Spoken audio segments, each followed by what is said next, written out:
Well, on January 18th, 1989, Eva Piper went to work just like any other day. She was a first grade teacher and her students were busy decorating her classroom. 90 minutes before the end of the day, Eva was called to the main office. Immediately, she expected bad news, and what she found out was even worse. On January 18th, 1989, Don Piper was killed instantly when a tractor-trailer hit his Ford Escort head-on. Paramedics covered Don's mangled body with a tarp. Then a minister stopped by and asked if he could pray for Don. I walked over by the door, great physical damage on the outside, and I laid my hands on him and began to pray for him. As he prayed, Don came back to life. Don says while he was dead, he visited heaven. 15 years later, he wrote a book about his experience, which became a bestseller. But while Don was in heaven, his wife was in shock. In her new book, A Walk Through the Dark, Eva Piper shares how her faith helped her through this time and the difficult days afterwards. And joining us now for the rest of the story is Eva Piper. Eva, thanks so much for being with us. Great to see you. Thank you for having me. Now, take us back to that day. You were actually supposed to be in the car traveling with your husband that day, but something came up. What happened?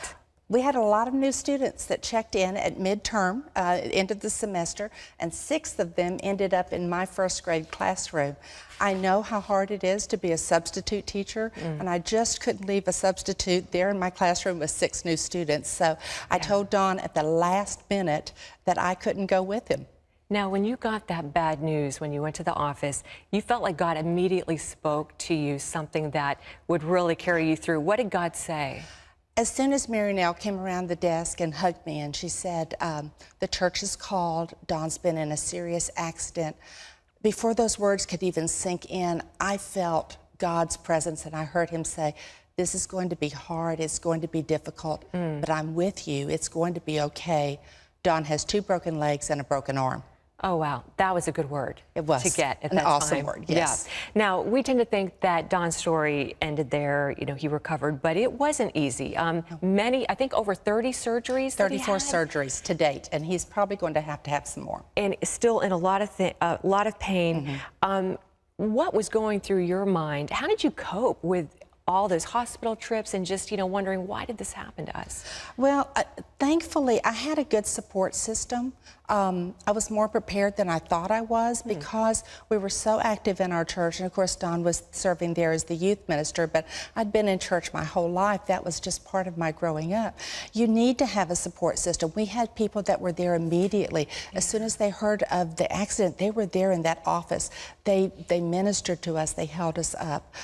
So that got me through, but it was hard. It was difficult. In fact, you say at one point you felt like you were just in a very dark place. Yes. Yes, because there were a lot of things I didn't know. I didn't know how to fill out insurance forms. I didn't know how long this was going to take. They couldn't tell us if Don would survive, and if he did, how long it would take to get him back to a place where he could live a semi-normal life. Were you ever frustrated or even angry at God that this had happened? I was angry that he had allowed my husband to be hurt that deeply. Don's a minister. He was serving God. He was on his way to preach that night. He was on his way to preach that night. And so I didn't understand why he let that happen. I never blamed God for the accident, but I didn't understand why he let that happen. Now, your husband has said from the pulpit many times, I survived, Eva overcame. What did Don mean when he said that you overcame? I did overcome with God's grace. We made it through the accident. Our family made it through. We're now in a place that God has just used Don's story and done so many marvelous things. So we stuck together. I think that's an overcoming. So many people, when they go through tragedies, the family doesn't survive. I had the option to walk away, but I didn't. Now, this question I loved when I was reading it earlier because I really want to know. A year after the accident, you had this nagging feeling that Don was keeping something from you. And why did he, first of all, and how did it make you feel when he revealed what he revealed? Well, he never planned to tell anyone about his trip to heaven. He called it a sacred secret. It was something so precious to him. And the fact that heaven is not, you can't describe it in earthly words. So he knew that that would be a frustration on his part. He let it slip out when he was talking with his best friend, David Gentiles. David said, "You've got to tell other people about this. Don't you know that's why God sent you back? Promise me you'll tell 2 more people." I overheard the 3rd conversation. Wow. And people have asked me, "Well, aren't you angry that Don didn't tell you first about this?" I think, in fact, he's told me if he had planned to talk about it, he would have told me first. Okay. But I overheard it. It was a relief because Don had been so depressed. I was so frustrated and angry with him because he didn't seem like he was glad to be back on earth. He wasn't glad to be back with me. He wasn't glad to be back with our children. I couldn't understand that. But once I knew about heaven, I understood why on earth would you not be angry to have seen heaven, to have been in that just wonderful place, to be with all those people that you've seen move on, and then to come back to what he came back to, the pain and the agony and the trauma and the uncertainty as to what his life was going to be like from then on. If I had been to heaven for even a minute, I don't think anyone could get me to shut up about it. But you know, I think that's maybe more typical of a man to kind of keep something in like that. But so you were relieved and not angry that he finally told you. No. And when he did tell you, what did he say it was like? I walked in and I said, "Did you go to heaven while you were dead?" And he kind of got this sheepish look on his face and he said, "Yeah." And he started telling me some about it. Tell us a little. What did he tell you? He talked about meeting his grandfather. I was there when he got the phone call to come. His grandfather had had a heart attack and he rode in the ambulance with him. He talked about his grandmother who I'd never met. He talked about friends from high school. He talked about the beautiful sounds, the sounds of the angels, the sounds of the music, the colors that you can't describe here. He talked about the pearly gate, the streets of gold, and his face that day and still to this day, almost 24 years later, lights up when he talks about heaven. It's a place that I can't wait to go there, but I want to take as many people with me as I can. Absolutely.